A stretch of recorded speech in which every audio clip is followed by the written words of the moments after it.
Behind me is a memorial to George Washington's encampment at Newburgh, New York. This is where the Continental Army spent pretty much 2 years after its victory at Yorktown, Virginia. This victory ended the military contest in North America. For the most part, fighting did continue, but primarily in the Caribbean Sea and primarily between the British and the French, with additional fighting taking place in European waters between the French, the British, the Spanish, and the Dutch. The United States was largely done with its fighting. However, under a provision of the Franco-American alliance, neither side could make a separate peace with the British without the consent of the other side. So the United States could not simply make peace with Great Britain as long as France was at war with Great Britain. And that is primarily what caused the war, as from the United States point of view, to go on for an additional 2 years. Now, during that period of time, the Continental Army spent most of that time in encampments in Newburgh, New York, which is a little bit north of West Point, and about 60 miles north of New York City, which was still in British hands right up until the Treaty of Paris in 1783.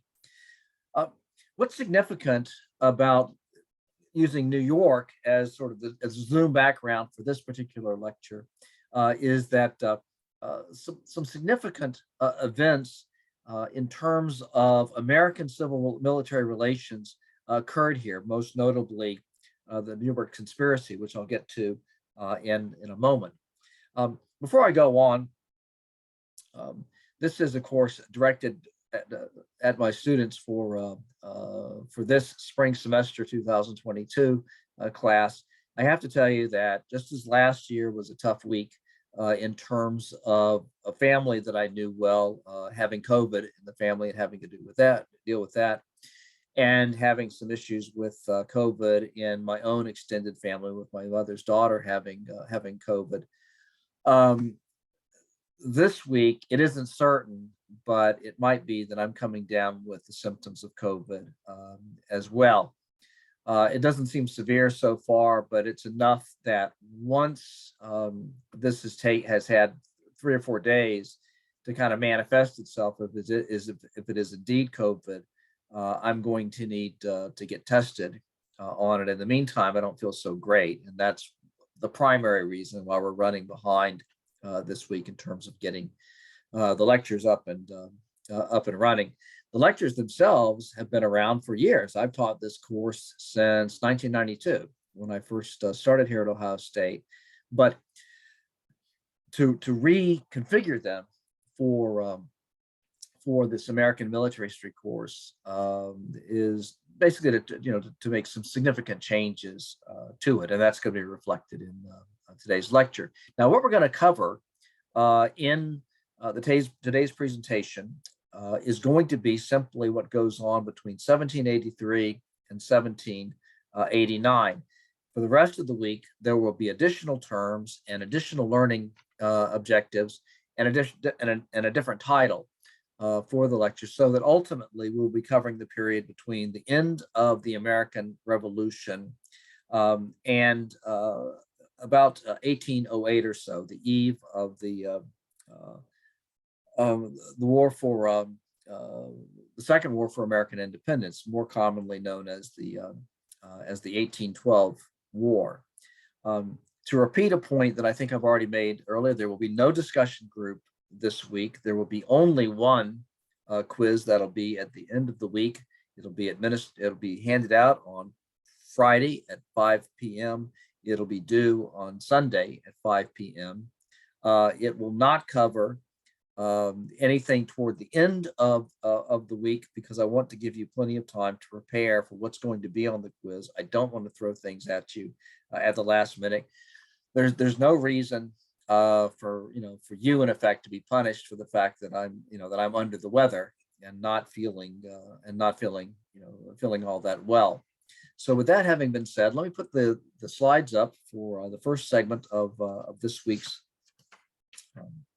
uh, this week's lecture, and hopefully we'll all get through this together. Okay, here comes the slide. There we go.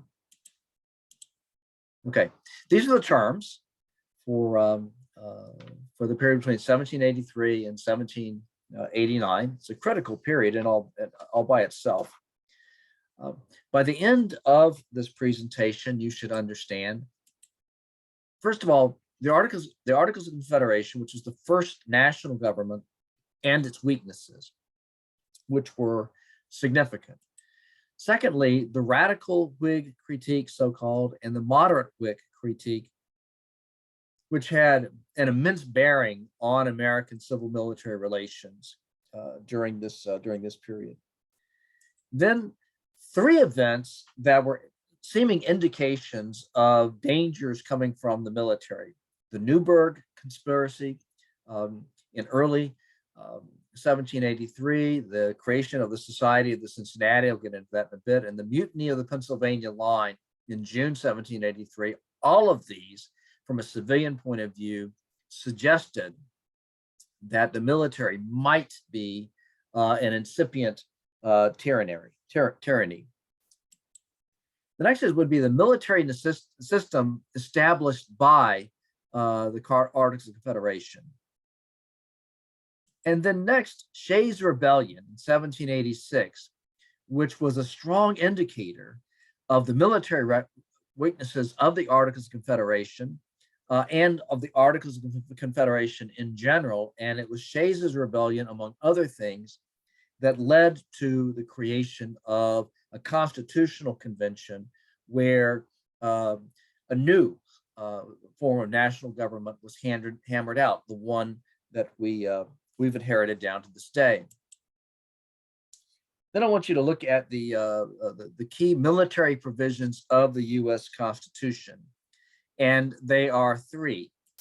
The first is Article 1, Section 8 of the Constitution. This has to do with the powers over the military of the United States Congress.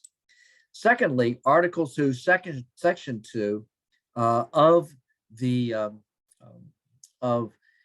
the article having to do with the powers of the President of the United States.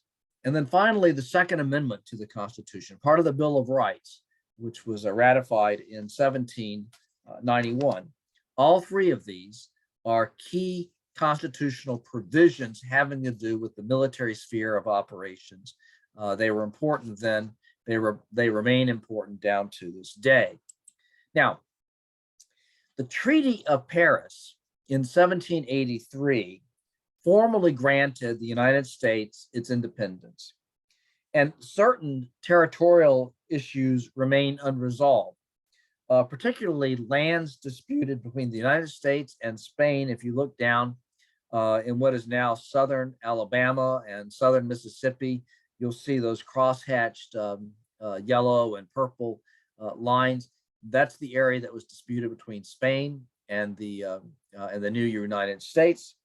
And then if you look up around northern Minnesota, where it says United States up at the top, that's disputed area between Great Britain and the United States.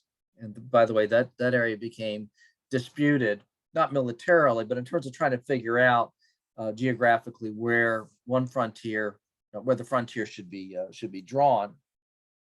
But the biggest problem, and it isn't shown here on this map, was the continued presence of 6 British forts on U.S. soil, which would have to be dealt with later, because for the present, the United States did not have the military strength to do anything about it. Now, the United States in 1783 was a semi-nation born in war to escape political subordination, including a dependence on the royal forces. After the American Revolution, it had to reconcile the military requirements of independence and national growth with, first of all, uh, its social and political institutions, and secondly, the economic capacity of its national and state governments. And there were certain inherent tensions in all of this. There was the revolutionary militia tradition of a citizen army taking the arms in an emergency versus the recognition of the need for military specialists, a long serving standing army of regular soldiers, and this created considerable controversy. And so the Articles of Confederation period was one of great debate. And the political philosophy that animated the revolutionaries was what historians have learned to call republicanism. Now, this isn't their place to attempt an extended study of this body of ideas called republicanism, but it's worth noting two common Republican notions. The first is that republics, unlike monarchies, with monarchy, authority is held together from above. It's held together by the monarch, and his power sort of pushed downward through society toward his subjects. A republic is quite different. In republics, legitimate authority, unlike monarchies where legitimate authority is in hands of the monarch, legitimate authority is in the hands of the people themselves.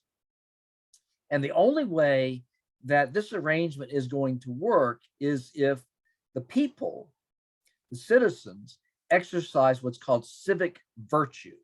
And that is an ability to place their own narrow self-interest aside in favor of the interests of what is best for the polity, for the republic as a whole.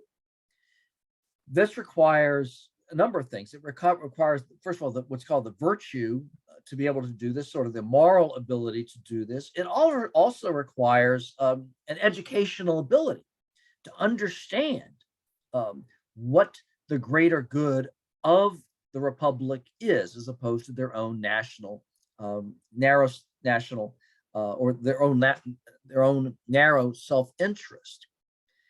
And the way that the founders viewed this was that not everybody had this requisite civic virtue. Who did have this requisite civic virtue? Well, it was men, except in New Jersey for a brief period of time, where you had women who owned property because they were widows and so forth. Men had all of the political power, number one, but not all men. It was men of property who had this civic virtue, this ability to elect, to vote, this ability to run for and hold elective office. If you were going to vote, otherwise you had to meet long-standing residency requirements. 3 to 5 years was normal in order to demonstrate that you had enough connection to the region in which you live, that you cared about what went on in that region, by extension, what you cared about in the republic as a whole. Economic independence was considered to be important in this. Thomas Jefferson felt so strongly about the need for economic independence among a responsible citizenry that he proposed to give every Virginian 40 acres of land. Why? Because to have land was to have economic independence, which meant that no employer could force you to vote in a particular kind of way. So these kinds of people had civic virtue. If you were young, if you were unpropertied, you didn't have that. You had not manifested that kind of civic virtue. All you were going to do, it was felt, if you were given a voice in national affairs, if you were given the ability to vote, is you would vote to get things for yourself. You would not be able to look beyond your own narrow self-interest toward the interest of the republic. Who else couldn't vote? Well, women couldn't vote. That was by and large very, very clear. They were considered to be sort of creatures of hearth and home.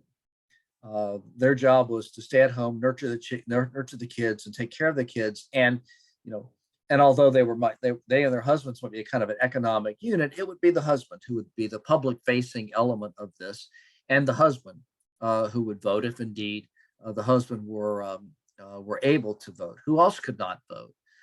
In most cases, African Americans could not vote. Certainly not if they remained enslaved, as was still common in the American South. In New England, slavery had been got rid of during the American Revolution. In New York and some other areas, there was what was called gradual emancipation, whereby those who were already enslaved remained enslaved to death, but until their deaths. But that the young and coming generation of African Americans would be free. But in most cases, African Americans could not vote. And so women, African Americans, Native Americans could not vote. So we're not dealing with a democracy just yet. We are dealing with a republic that is held below by the civic virtue of the citizens themselves. But we're talking about citizens who were able to vote, citizens who were able to hold public office, because these were the ones who were recognized as having the requisite civic virtue to make a republic viable. So that's one thing about republics. The second thing about republics was, according to the prevailing political theory of that time and place, the sense was that large areas, large regions, were not well adapted to republics. Historically,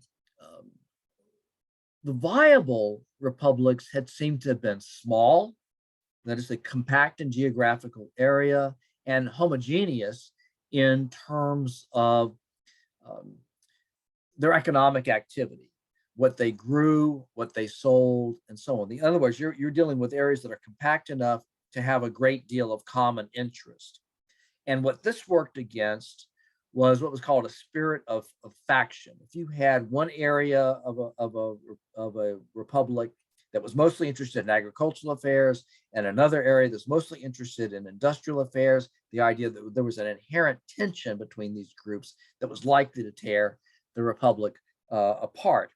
So this is why, under the Articles of Confederation arrangement, most power was in the hands of the various states: Georgia, South Carolina, North Carolina, Pennsylvania, New York, and so on. And the national government, so-called, was really very weak. You had to have some kind of central government, because you needed to have some kind of overall national government to prosecute the war together, the war for American independence against the British, to handle foreign policy together, to borrow money, and to regulate trade. These were all things best done by some kind of national government. And in November 1777, the Second Continental Congress approved something called the Articles of Confederation, which created what was, in most respects, a very weak national government.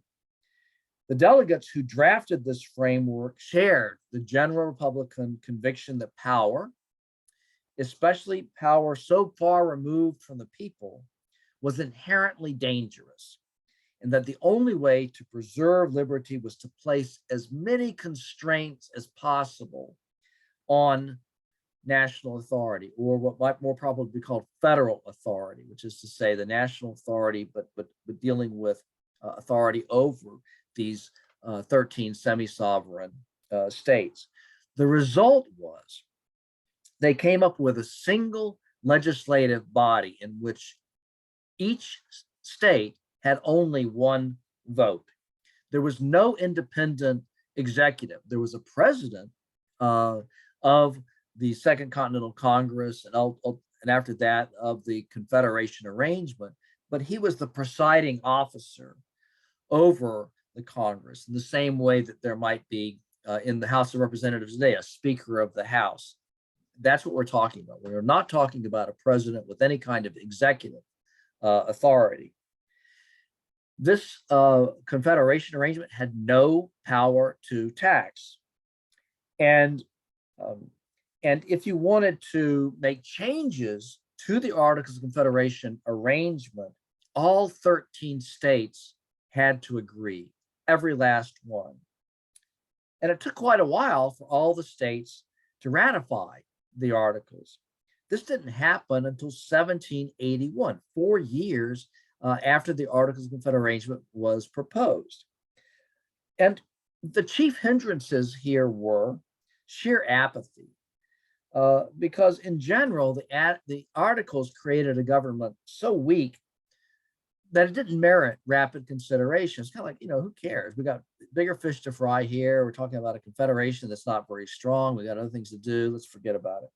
The second thing were disputes over the Western lands.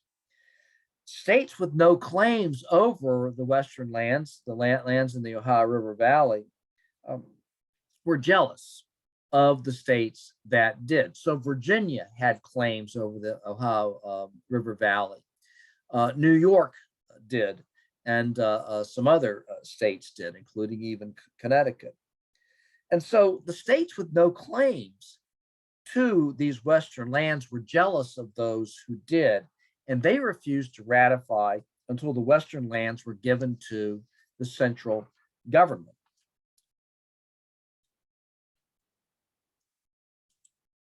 Now, in terms of sort of the key background to all of this, we've discussed republicanism, but in military terms, the key background in all of this had to do with the tension between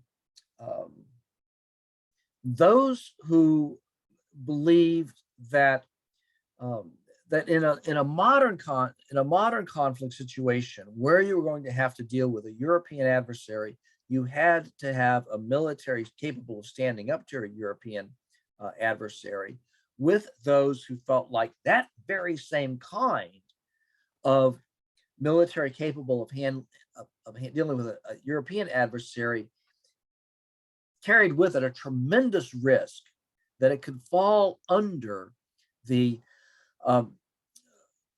leadership of some kind of general who would usurp all that power to himself and overwhelm the civilian government. And the reason why people were worried about this went back to the English Civil War, when first King Charles I had tried to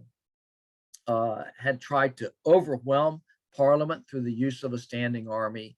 And then this was mitigated some by the Glorious Revolution of 1688, 1689. This was when the last of the Stuarts, this would have been Charles I's nephew, James II, was deposed from power and replaced by a King William and a Queen Mary.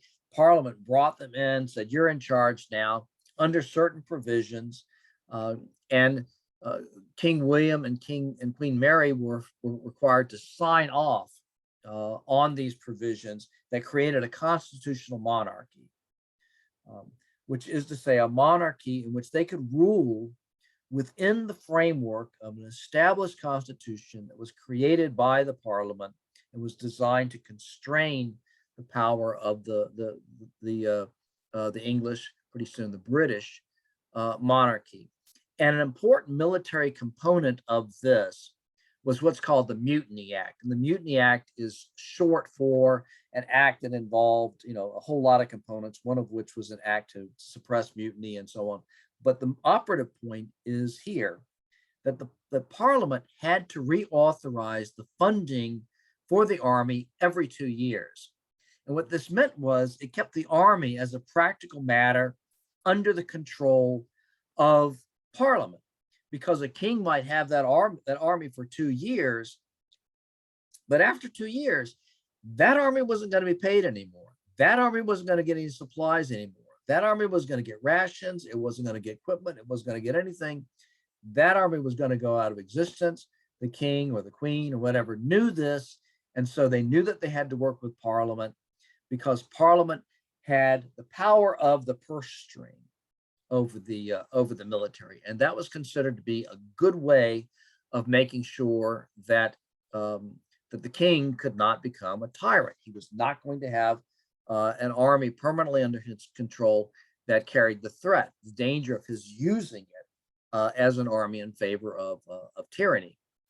Then I've spoken already about civic virtue, but this business of civic virtue animated both the radical Whig critique, which I'm about to discuss, and the moderate Whig critique that I'm about to discuss. Civic virtue, of course, emphasized in this instance that only some people had the necessary virtue in order to hold this republic together from below. And one of the things that they had to defend the republic from was the possibility of this republic being taken away by some kind of military-based tyrant. And for those for whom civic virtue, this kind of civic virtue, was most important, they embraced something called the radical Whig critique. Now, Whig is first of all, it's a pretty obscure word today. And when we do think about it, we think of it in connection with the Whig Party, which created in the around 1840 or so in the United States. But in this instance, Whig refers to a body of political thought that was going on in England in the 18th century, but that came across the Atlantic and greatly influenced many American thinkers. And the radical Whig critique, as it embodied things military, was that, sure, we need to have military power and military strength, but it should belong in the hands of the citizens themselves. The militia is all important here, because now military power is directly in the hands of the militia, these citizen soldiers themselves. And they have local citizen soldier leaders. There is not one overarching general in charge of everything. So military power is decentralized. We can protect ourselves. We will protect ourselves with citizen soldiers who will come out when necessary, fight when necessary, and then go back to their homes and hearths. Now, people who believed in the moderate Whigs disagreed with this. Radical Whigs really believed that history repeated itself over and over again. And so anytime that you gave significant military power to a king or to a general or whatever, it was going to be abused. That's the way it always had been. As far as they were concerned, it was the way it was always going to be. Moderate Whigs had a different view. They saw history as progressive. Just because it had happened in the past doesn't mean it had to happen in the future. And they felt like modern society required specialization. And this included in the realm of military affairs, that what you needed to have was a kind of military professionalism. Moderates were equally committed to civil liberty, but they thought that a properly controlled professional army was okay. They were comfortable then with this glorious revolution settlement, the idea that an appropriate way to make sure that an army could not become tyrannical would be by allowing the legislature to control the purse strings. And so another important dimension of this was that they understood that a problem with the radical Whig critique was that they had no sense, the radical Whigs had no sense of what was really necessary for an effective military in the 18th century. Colonial experience already suggested that expeditionary forces, troops for extended service, had to come from other segments of the population besides the freeholders, besides those who were thought to exercise civic virtue. And they believed that the moderate Whig critique emphasized a properly subordinate standing army.